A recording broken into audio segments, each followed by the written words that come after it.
എൻ്റെ യൂണിഫോം എല്ലാവർക്കും ഇഷ്ടപ്പെട്ടെങ്കിൽ പറയണേ. എന്തോത്തിൻ്റെ ഹിമാലയൻ്റെ പൗഡറാണ്.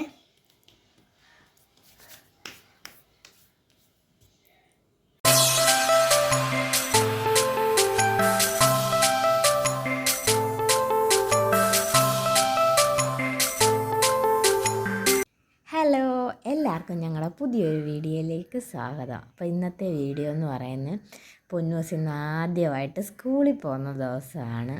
അപ്പം ഇന്ന് ഞാൻ പതിവിലും നേരത്തെ എണ്ണീറ്റ് 5:30 ആയപ്പോൾ എണ്ണീറ്റ്. സാധാരണ 6:15 6 മണി ആ ഒരു ഇതിലെ എണ്ണീക്കുന്നു. ഇന്ന് നേരത്തെ എണ്ണീറ്റ്. സത്യം പറഞ്ഞാൽ ഞാൻ ഇന്നലെ ഉറങ്ങിയില്ല, ഇങ്ങനെ ഫോണിൽ സമയം നോക്കി ഇരിക്കുമായിരുന്നു. 5:30 ആയോ നേരത്തെ എണ്ണീക്കാൻ വേണ്ടിയിട്ട്. കാരണം 8:30 ആകുമ്പോഴത്തേന് സ്കൂളിൽ ചെല്ലണമെന്ന് പറഞ്ഞായിരുന്നു. പിന്നെ പൊന്നൂസിന് വേണ്ട കാര്യങ്ങളെല്ലാം ഇന്നലെ എടുത്ത് വെച്ച് സ്കൂളിൽ നിന്ന് പറഞ്ഞായിരുന്നു. KC റൈറ്റിങ്ങിൻ്റെ നോട്ട്ബുക്കും പിന്നെ 3 4 line book, 2 2 line book, 1 square book ഇതൊക്കെ കൊടുത്തു വരണമെന്ന് പറഞ്ഞായിരുന്നു. അതെല്ലാം എടുത്തു വെച്ച് ഇന്നലെ തന്നെ. പിന്നെ പൊന്നൂന് A4 സൈസ് ഒരു പേപ്പർ ആക്ടിവിറ്റി ചെയ്യാൻ വേണ്ടിയിട്ട് അതും കൊടുത്തു വരണമെന്ന് പറഞ്ഞ്. 3 പെൻസിൽ, ഇറേസർ, പിന്നെ ഒരു കാരണവശാലും ഷാർപ്പർ കൊടുത്തു വിടല്ലെന്ന് പറഞ്ഞ്. കൊച്ചുങ്ങളുടെ കയ്യിലൊക്കെ കൊണ്ടു കഴിഞ്ഞാൽ മുറിയൊക്കെ ചെയ്യത്തില്ല. അപ്പോൾ ഇന്നലെ അതെല്ലാം എടുത്തു വെച്ച് യൂണിഫോമും എല്ലാം തേച്ച് ഒക്കെ വെച്ച്. കാരണം രാവിലത്തെ പിന്നെ ധൃതിയുടെ ഇടയ്ക്ക് അതൊന്നും പറ്റത്തില്ലല്ലോ, അതുകൊണ്ട് അതെല്ലാം ക്ലിയറാക്കി ഇന്നലെ വെച്ച്. പൊന്നൂസ് എണ്ണീറ്റിട്ടില്ല. ഇപ്പം 6:30 ആയി. ഇനിയും പൊന്നൂസിനെ വിളിക്കണം. കാരണം ഇനിയും താമസിച്ച് കഴിഞ്ഞാലേ വലിയ പാടാണ്. സാധാരണ അവൾ 8-9 മണിയൊക്കെ ആകുമ്പോഴേ എണ്ണീക്കാറ്. രാത്രി കിടക്കുന്നതും ഒരു 10 മണി 10:30 11 മണിയൊക്കെ ആവും ഉറങ്ങുമ്പോഴത്തേന്. ഇവിടെ അമ്മ ബിഗ് ബോസ് കാണുന്നതുകൊണ്ട് 10:30 വരെ അവളും അതിരുന്ന് കാണും. കണ്ടില്ലെങ്കിലും അവിടെ ഇവിടെ ആ റൂമിലും ഈ റൂമിലും ഒക്കെ കയറി ഇറങ്ങി ഇങ്ങനെ നടക്കുന്നതുകൊണ്ട് ഉറങ്ങത്തില്ല. അത് കഴിഞ്ഞാൽ പൊന്നൂസ് ഉറങ്ങുന്നത്. അപ്പം ഇന്നലെ താമസിച്ചാണ് കിടന്നത്. എന്നും അവൾ അങ്ങനെ കിടക്കുന്നത്.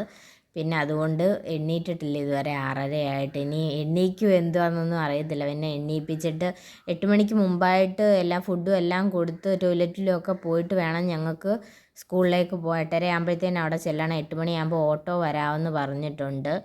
അങ്ങനെ പൊന്നൂസിൻ്റെ അച്ഛൻ വരുന്നില്ല സ്കൂളിൽ. ഞങ്ങൾ സത്യത്തിൽ വിചാരിച്ചുകൊണ്ടിരുന്ന ഫസ്റ്റ് ഡേ പോകുമ്പോൾ ഞങ്ങൾ രണ്ടുകൂടെ ഒരുമിച്ച് കൊണ്ടുവിടണം. ജോലിക്ക് അന്നത്തെ ദിവസം ഉണ്ടെങ്കിലും പോകുന്നില്ലെന്ന്. അപ്പം പൊന്നൂസിൻ്റെ അച്ഛൻ്റെ കാല് മുറിഞ്ഞിരിക്കും, അതുകൊണ്ട് വരാൻ പറ്റത്തില്ല. അതുകൊണ്ട് ഞങ്ങൾ ഓട്ടോയിലാണ് പോകുന്നത്. പിന്നെ ചെറിയ മഴച്ചാറ്റലും ഉണ്ട്. 3-4 ദിവസം കൊണ്ട് തോന്നി നിൽക്കുമായിരുന്നു. വലിയ മഴയില്ലെങ്കിലും ചെറിയ ചാറ്റലുള്ളതുകൊണ്ട് കൊട്ടും മഴ നനഞ്ഞ് കഴിഞ്ഞാൽ പനിയൊക്കെ പോയാലോ സ്കൂളിലും ഒക്കെ പോകുന്നതൊക്കെ അല്ലേ. അപ്പോൾ എന്തായാലും ഇനിയും പൊന്നൂസിനെ നമുക്ക് പോയി വിളിക്കാം. പൊന്നൂസേ വാ, എണ്ണീര്.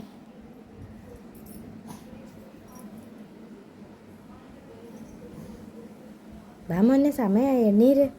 ബാ പൊന്നൂസേ, ബാ അമ്മ എടുക്കാം. ബാ മോനെ, ബാ പൊന്നൂസേ, ബാ അമ്മ എടുക്കാം. ബാ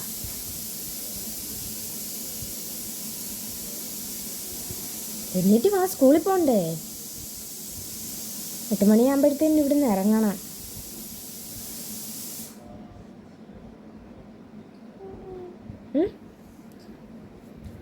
തരട്ടെ? പല്ല് വെച്ചിട്ട് ആദ്യം പോയി, എന്നിട്ട് ചായ തരാം. ലഭിക്കട്ടെ. അങ്ങനെ പൊന്നൂസ് പല്ലൊക്കെ തേച്ചിട്ട് വന്ന് ചായ കുടിക്കുവാണ്. രാവിലെ ഇത്ര നേരത്തെ അവൾ എണ്ണീക്കുന്ന ശീലവും ഇല്ല. പിന്നെ രാവിലെ അങ്ങനെ ചായയും കുടിക്കത്തില്ല. ഇത് ടോയ്ലറ്റിലൊക്കെ പോകാൻ വേണ്ടിയിട്ടാണ് നല്ല ചൂട് ചായ കൊടുത്തത്. കാരണം ഈ കാര്യത്തിലാണ് പൊന്നൂസിന് ഭയങ്കരമായിട്ട് എനിക്ക് ടെൻഷനുള്ള ഒരു കാര്യം. പൊന്നൂസ് രാവിലെ അങ്ങനെ ടോയ്ലറ്റിൽ പോകാത്തത്. അപ്പം സ്കൂളിലൊക്കെ പോകുമ്പോൾ അങ്ങനെ പറ്റത്തില്ലല്ലോ, അതുകൊണ്ടാണ് രാവിലെ ഞാൻ ചൂട് ചായ കൊടുത്തത്. രാവിലെ എണ്ണീറ്റതിൻ്റെ ഒരു ഇതൊക്കെ പൊന്നൂസിന് നല്ല രീതിയിലുണ്ട്. പിന്നെ അത് കഴിഞ്ഞപ്പോഴത്തേന് ഇഡ്ഡലി വന്നപ്പോഴത്തേന് ഇഡ്ഡലിയും സാമ്പാറും കൂടെ കൊടുത്ത് വീഡിയോയിൽ തന്നെ അതിൻ്റെ പുക പറക്കുന്നത് കാണാം. കാരണം നല്ല ചൂടുണ്ടായിരുന്നു. എന്നിട്ടും അത് കഴിക്കാനായിട്ട് ഇരുന്നപ്പോഴത്തേന് പൊന്നൂസിന് നല്ലപോലെ അങ്ങ് ചുമ വരുന്നുണ്ടായിരുന്നു. രാവിലെ ചായ കുടിച്ചത് കാരണം പിന്നീട് അതങ്ങ് ഒരുപാട് ഛർദ്ദിച്ചും കളഞ്ഞ്. പിന്നെ അത് കഴിഞ്ഞപ്പോഴത്തേന് പൊന്നൂസിൻ്റെ ലഞ്ച് ബോക്സ് ഇടുവാണ്. കുറച്ച് ചോറേ കൊടുത്തു വിടുന്നുള്ളൂ. അവിടെ നിന്ന് പറഞ്ഞിട്ടുണ്ട് ഒരുപാട് ചോറൊന്നും കൊടുത്തു വിടരുത്, വേസ്റ്റ് ചെയ്യരുതെന്ന്. അവിടെ കൊണ്ട് കളയാനും സ്ഥലമില്ല. പിന്നെ കൊച്ചുങ്ങൾക്ക് അതിനു വേണ്ടിയുള്ള കൊടുക്കണ്ട. രാവിലെ നമ്മുടെ വീട്ടിൽ നിന്ന് കഴിച്ചിട്ടാണ് പോകുന്നത്. പിന്നെ അല്ലാതെ എന്തെങ്കിലും ഒരെണ്ണം കൊടുത്തു വിടാൻ പറഞ്ഞിട്ടുണ്ട്. ഇഡ്ഡലിയോ ദോശയോ ഇടിയപ്പോ അങ്ങനെ എന്തുവായാലും ഒരെണ്ണം കൊടുത്തു വിട്ടാൽ മതിയെന്ന് പറഞ്ഞിട്ടുണ്ട്. അതും നമ്മൾ കൊടുത്തു വിടുന്നുണ്ട്. അതുകൊണ്ട് ഉച്ചയ്ക്ക് ഒരു ശകലം ചോറേ കൊടുത്തു വിടാമെന്ന് പറഞ്ഞിട്ടുണ്ട്. അങ്ങനെ ലഞ്ച് ബോക്സ് കഴിഞ്ഞ് അത് കഴിഞ്ഞ് ഈവനിങ്ങിൽ കഴിക്കാൻ എന്തെങ്കിലും ഫ്രൂട്ട്സോ നട്ട്സോ അങ്ങനെ എന്തെങ്കിലും കൊടുത്തു വിടണമെന്നാണ് പറഞ്ഞിട്ടുള്ളത്. പുറത്തുനിന്നുള്ള ഇതുപോലെ ബേക്കറി ഐറ്റംസ് ഒന്നും കഴിവതും കൊടുത്തു വിടരുതെന്ന് അവരുടെ സ്കൂളിൽ നിന്ന് പറഞ്ഞിട്ടുള്ളത്. അതുകൊണ്ട് പൊന്നൂസിന് ഈന്തപ്പഴം അങ്ങനെയുള്ള കാര്യങ്ങളൊക്കെയാണ് കൊടുത്തു വിട്ടത്. രാവിലത്തേക്ക് ഒരു ഇഡ്ഡലിയും സാമ്പാറുമാണ് കൊടുത്തു വിട്ടത്. അതും കഴിഞ്ഞ് വെള്ളമെല്ലാം എടുത്തു വെച്ചു. അത് കഴിഞ്ഞ് പൊന്നൂസിനാണെങ്കിൽ അവിടുന്ന് പറഞ്ഞിട്ടുണ്ട് ലഞ്ച് ബോക്സ് നല്ല രീതിയിൽ പൊതിഞ്ഞ് ഒരു ടവല് കൊണ്ട് നല്ല രീതിയിൽ പൊതിഞ്ഞ് കൊടുത്തു വരണമെന്ന് പറഞ്ഞിട്ടുണ്ട്. അങ്ങനെ നല്ല രീതിയിൽ പൊതിഞ്ഞാണ് ടവല് കൊടുത്തത്. ബാക്കിയെല്ലാം അങ്ങനെ തന്നെ വെച്ചാൽ മതി. ലഞ്ച് ബോക്സ് മാത്രമേ ഇങ്ങനെ പൊതിഞ്ഞ് കൊടുത്തു വിടേണ്ടതായിട്ടുള്ളൂ. അങ്ങനെ ലഞ്ച് ബോക്സ് എല്ലാം നല്ലപോലെ കവർ ചെയ്തതിന് ശേഷം ലഞ്ച് കിറ്റിലില്ല ഇതെല്ലാം എടുത്ത് വെക്കുക എന്നുള്ളതാണ് അടുത്ത ജോലി. ഇതെല്ലാം കൂടെ വെച്ച് കഴിഞ്ഞപ്പോൾ ഞാൻ വിചാരിച്ച് ഇതെല്ലാം കൂടെ അതിൽ വെക്കാൻ പറ്റത്തില്ല, കുപ്പി ബാഗിൽ വെക്കാമെന്നായിരുന്നു എൻ്റെ ഒരു വിചാരം. ഞാനത് അവളോട് പറഞ്ഞപ്പോഴത്തേന് അവളെന്തോ പറഞ്ഞെന്ന് കേൾക്കാം. അല്ല അപ്പൊ അങ്ങനല്ല, ഞാൻ കാണിച്ചു തരാം. ഇത് പിടിച്ചേ, പിടിക്ക്.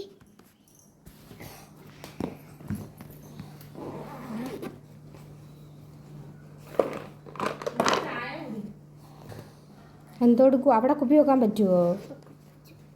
അങ്ങനല്ലേ എവിടേക്കാണ് വെക്കുന്നതെന്ന് ഓർമ്മ വേണം. നോക്കട്ടെ, വെള്ളം മുറിക്കതാ പറ്റത്തില്ല. കുപ്പി ബാഗിൽ വെക്കാം. പറ്റുമോ?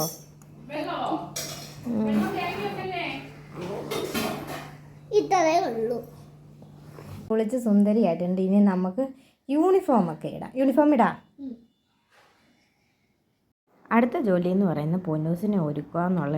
ആദ്യം ക്രീം ഇട്ടിട്ട് പിന്നെ പൗഡറൊക്കെ ഇട്ടിട്ടൊക്കെ എന്നെ ഒരുക്കിയാൽ മതി. അതേപോലെ കണ്ണെഴുതി തരണം. ഇന്നലെ അമ്പലത്തിൽ പോയപ്പം കിട്ടിയ ചന്ദനം തൊട്ട് കാരണം അങ്ങനെ ഒരുപാട് കാര്യങ്ങൾ പൊന്നു എന്നെ പറഞ്ഞേൽപ്പിച്ചിട്ടുണ്ടായിരുന്നു. പൗഡറൊക്കെ ഞാൻ തന്നെ ഇട്ടോളാം എന്നൊക്കെ പറഞ്ഞേ, ഞാൻ പിന്നെ അത് സമ്മതിക്കാൻ ഞാൻ പൊന്നൂസിനെ. എൻ്റെ യൂണിഫോം എല്ലാവർക്കും ഇഷ്ടപ്പെട്ടെങ്കിൽ പറയണേ. രാവിലെ എടുത്ത് ഞാൻ യൂണിഫോം ഇട്ട് കൊടുത്തപ്പം പൊന്നൂസിന് അത്ര അങ്ങോട്ട് ഇഷ്ടമില്ല. പൊന്നൂസിന് ഇങ്ങനെ കോളറുള്ള ഡ്രസ്സൊന്നും ഇഷ്ടമല്ല. അതുപോലെ കൈ ഇങ്ങനെ ലൂസായിട്ട് കിടക്കുന്നു. ഇതെന്തുവാ ഇതെന്താ ഇത്ര ലൂസായിട്ട്, അമ്മയുടെ ഡ്രസ്സിൻ്റെ കൈ പോലെ ഇരിക്കുന്നു എന്നൊക്കെ എന്നോട് പറഞ്ഞത്. ഞാൻ പറഞ്ഞു യൂണിഫോം ആകുമ്പോൾ ഇങ്ങനെയൊക്കെ ഇടാൻ പറ്റത്തുള്ളൂ, ഇതിൽ കൂടുതലൊന്നും അങ്ങനെ നമ്മുടെ ഇഷ്ടത്തിനൊന്നും ഇട്ടുകൊണ്ട് പോകാൻ പറ്റത്തില്ല, ലൂസായിട്ട് ഇടേണ്ടത്. അതേപോലെ ഷർട്ടാക്കി അകത്തിട്ടിട്ട് പാവാട വെളിയിൽ കാണുന്ന ചെയ്യുന്ന കണക്കായിരുന്നു ഇടണ്ടേ. അതും അങ്ങോട്ട് ഇഷ്ടപ്പെട്ടില്ല. പിന്നെ ഒരു വിധത്തിൽ ഞാൻ ഓരോന്ന് പറഞ്ഞ് മനസ്സിലാക്കി. അങ്ങനെ ഓരോ ദിവസവും പൊന്നൂസിന് ഓരോരോ ഡ്രസ്സുകളാണ്. 4 ജോഡി യൂണിഫോം ഉണ്ട്. അപ്പം 4 ദിവസവും 4 ബുധനാഴ്ച മാത്രം കളറും. അപ്പോൾ ഇന്ന് ഓറഞ്ച് ആയതുകൊണ്ട് ആ ഇതിന് ചേരുന്ന പൊട്ടൊക്കെ ഞാൻ തൊട്ട് കൊടുത്തേ. അപ്പോൾ നമ്മൾ ഒരുങ്ങിയിട്ടുണ്ട്. ഇനി നമുക്ക് ഷോർട്ട്സ് ഇട്ട് കൊടുക്കാം. ഒരുങ്ങിയും കഴിഞ്ഞ് തലമുടിയും കെട്ടി. മുടിയുള്ളവർക്ക് 2 സൈഡിലും കെട്ടണം, അല്ലാത്തവർക്ക് ബോയും വെച്ചാൽ മതി. ഞാൻ ആദ്യം ഒരു വലിയൊരു 2 സ്ലൈഡാണ് കുത്തി കൊടുത്തത്. അത് എനിക്ക് തന്നെ തോന്നി അത് ഒരുപാട് ഓവറാണ്, തല നിറഞ്ഞിരിക്കുന്നു. പിന്നെ അത് മാറ്റിയിട്ട് പിന്നെ 2 കുഞ്ഞ് ക്ലിപ്പ് വൈറ്റ് കുത്തി കൊടുത്ത്. അത് ആയിരുന്നപ്പോൾ അത്ര കുഴപ്പമില്ലായിരുന്നു.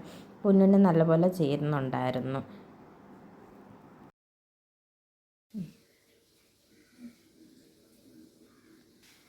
അപ്പം നമ്മൾ റെഡി ആയി കഴിഞ്ഞ് അപ്പം ഓട്ടോമാമനെ വിളിച്ചിട്ടുണ്ട് വരാമെന്ന് പറഞ്ഞപ്പം പോവാം നമുക്ക്.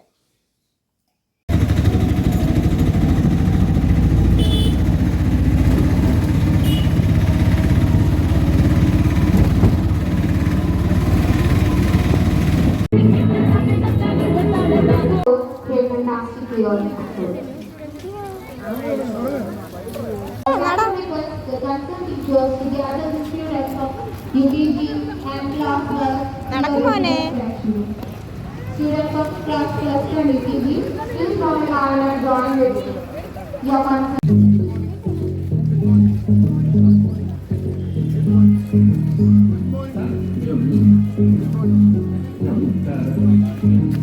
പൊന്നൂസിനെ കൊണ്ടുപോയിട്ടിട്ട് വന്ന് പൊന്നൂസിനെ അവളാങ്കിൽ നമ്മൾ ചെന്നപ്പോഴത്തേന് അകത്തോട്ട് നമ്മളെ കയറ്റി വിടത്തില്ലായിരുന്നു. എന്താ സ്കൂളിൻ്റെ കോമ്പൗണ്ടിൽ നിൽക്കാം, അത് കഴിഞ്ഞ് അങ്ങോട്ട് അകത്തോട്ട് അവർ തന്നെ ടീച്ചേഴ്സൊക്കെ കൊണ്ടുപോകത്തേ ഉള്ളായിരുന്നു. കുഴപ്പമൊന്നുമില്ല, നല്ല സന്തോഷമായിട്ടൊക്കെ ഇരിക്കുന്നു. അങ്ങനെ പൊന്നൂസം നല്ല ആരും തന്നെ ഞാൻ നോക്കിയിട്ട് അങ്ങനെ കരയുന്നൊന്നുമില്ല. പ്രത്യേകിച്ച് UKG കൂടെ ആണല്ലോ, ഇച്ചിരിയും കൂടെ വളർന്ന കൊച്ചുങ്ങളാണല്ലോ. അതുകൊണ്ട് എല്ലാവരും നല്ല സന്തോഷത്തിലൊക്കെ ഇരിക്കുന്നു. എല്ലാവരെയും കണ്ടപ്പോൾ പൊന്നൂസിനും നല്ല സന്തോഷവും കാര്യങ്ങളൊക്കെ ആയിരുന്നു. പിന്നെ മെയിനായിട്ടും വാനിൻ്റെ കാര്യമായിരുന്നു. വാനെന്ന് പറയുന്നത് ഞങ്ങളുടെ കുറച്ച് ദൂരെ ആ സ്റ്റോപ്പിൽ വരെ അവരുടെ വലിയ വണ്ടി വരത്തുള്ളായിരുന്നു. അടുത്തോട്ട് അവരുടെ വലിയ വണ്ടി തിരിഞ്ഞു വരാൻ പാടാണ്. അതുകൊണ്ട് പൊന്നൂസിന് ചെറിയൊരു വണ്ടി വരാൻ വേണ്ടിയിട്ട് അവൾ ശരിയാക്കി കൊടുക്കാമെന്ന് പറഞ്ഞായിരുന്നു. അങ്ങനെ പറഞ്ഞുകൊണ്ടാണ് സത്യത്തിൽ ഞങ്ങൾ അഡ്മിഷൻ എടുത്തത്. അല്ലെങ്കിൽ രാവിലെയും അവിടെ ദൂരെ വരെ കൊണ്ടുവരണം, വൈകിട്ടും വിളിക്കാൻ പോകണം. അപ്പം എനിക്കത് പാടാണ്. ഇവിടെ വേറെ ആരും കാണത്തുമില്ല, എല്ലാവരും ജോലിക്ക് പോകുന്നതുകൊണ്ട് എനിക്കത് പാടായതുകൊണ്ട് അവർ ചെറിയ വണ്ടി ശരിയാക്കി. ഇന്ന് ചിലപ്പം അവിടെ പോയി വിളിക്കേണ്ടി വരും. നാളെ തൊട്ട് ശരിയാക്കി തരാമെന്ന് പറഞ്ഞ്, അല്ലെ 2 ദിവസം കഴിയുമ്പോഴത്തേന് ശരിയാവുമെന്ന് പറഞ്ഞു. പൊന്നൂസ് കൂടാതെ വേറെ 2 പിള്ളേരും ഉണ്ട്. അവർ LKGയിലാണ്. അവർക്ക് ക്ലാസ് തുടങ്ങിയിട്ടില്ല. ബുധനാഴ്ച അവർക്ക് ക്ലാസ് തുടങ്ങത്തുള്ളൂ. അപ്പോൾ ഇത്രയേ ഉള്ളൂ.